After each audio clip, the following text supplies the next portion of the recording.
Hi everyone, welcome to another sewing tutorial on this channel. Thank you for stopping by. In today's video, I'll be showing you how to make this stylish top. This is a simple and beginner friendly tutorial. So if this is what you would like to see, why not keep watching and let's get right into the video. To make this top, you will need 1.5 to 2 yards of any lightweight fabric of choice. And the number of yards you will be working with totally depends on your desired length. My fabric here feels like chiffon, but it's not. It's a little thicker than chiffon, but I don't know the exact name it's called. It is 2 yards and I already folded it into 4. This is the width of the fold. I came down by half an inch to indicate the shoulder line, and here is the length of the fold, which is also the center.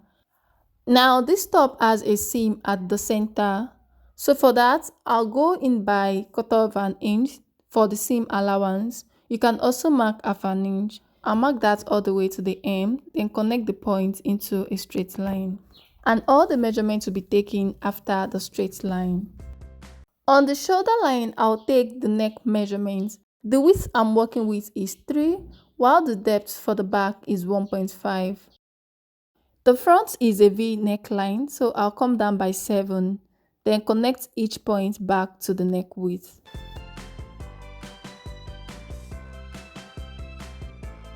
I don't want this neckline to be a sharp V, so when cutting, I'm going to adjust it. On the same line, I'll mark half of my shoulder measurement, which is 8 inches.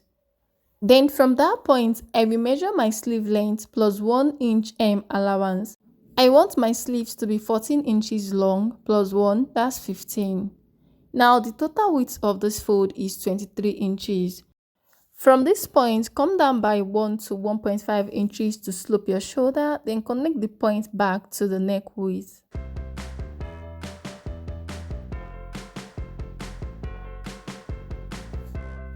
The next thing to do is to determine the sleeve opening. From the shoulder slope, measure how wide you want your opening. The opening on the style inspiration is really wide, so I'll be using 13 inches and that's plus seam allowance.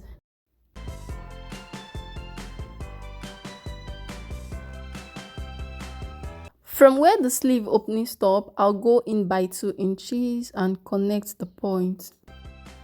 Now from this point, I'm going to make a curve all the way to the hem. But before then, I will measure the full length of my top plus hem allowance. Go ahead and do the same. I marked 37.5 and that's plus hem allowance. But I later adjusted the length. I adjusted it to 35 inches plus 1 inch hem allowance. That's 36 inches. Now, I will draw a curved line from this point all the way to the hem, and this is to create the cowl effect.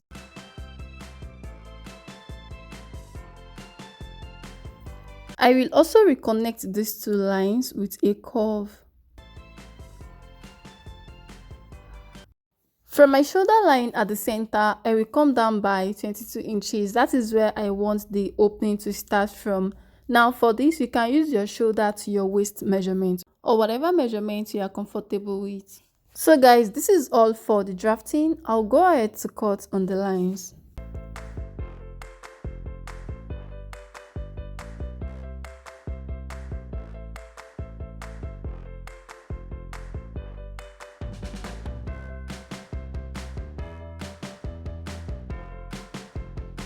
At the shoulder, I will add ½ inch joining allowance and I'll be cutting out the back neckline first.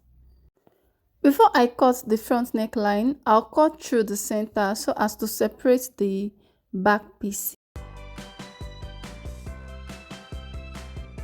Notch where your opening starts from, and from that point you can choose to slant the line.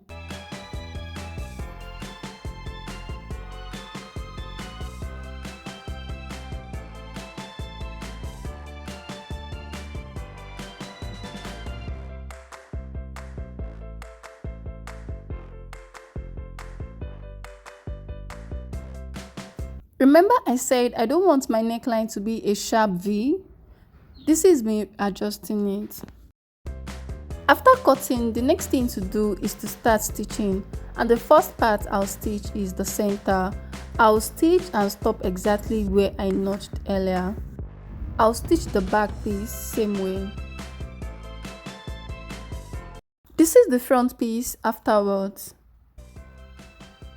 And this is the back piece now. The next thing to do is to join the shoulder. I'll place the front piece on the back piece with right sides facing. Then go ahead to stitch using the joining allowance. The next thing to do is to finish up the neckline.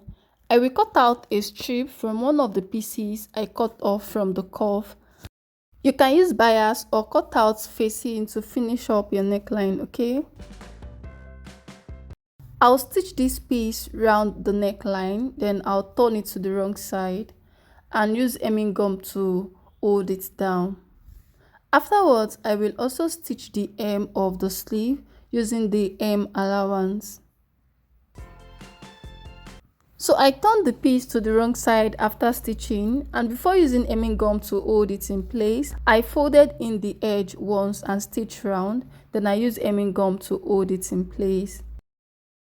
I also stitched the hem of the two sleeves.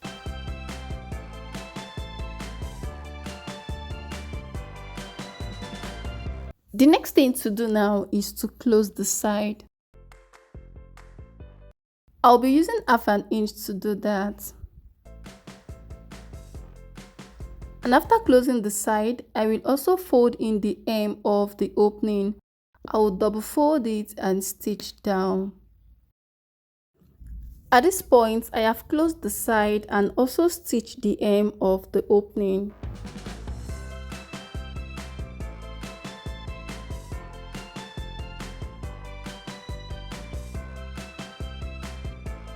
So I made an adjustment with the back opening. I loosened up the stitch, and now from the shoulder to where the opening starts, it is 17 inches. You can see the difference between the front and the back opening. And this is because of the bum. For the length, what I have now is 35 inches. So guys, with this, we've come to the end of the tutorial. Thank you so much for watching. Do not forget to like this video and share it with others who might find it helpful.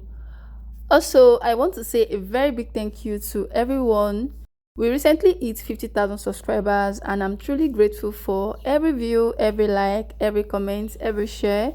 And to everyone who has subscribed to this channel, thank you so much for your love and for your support.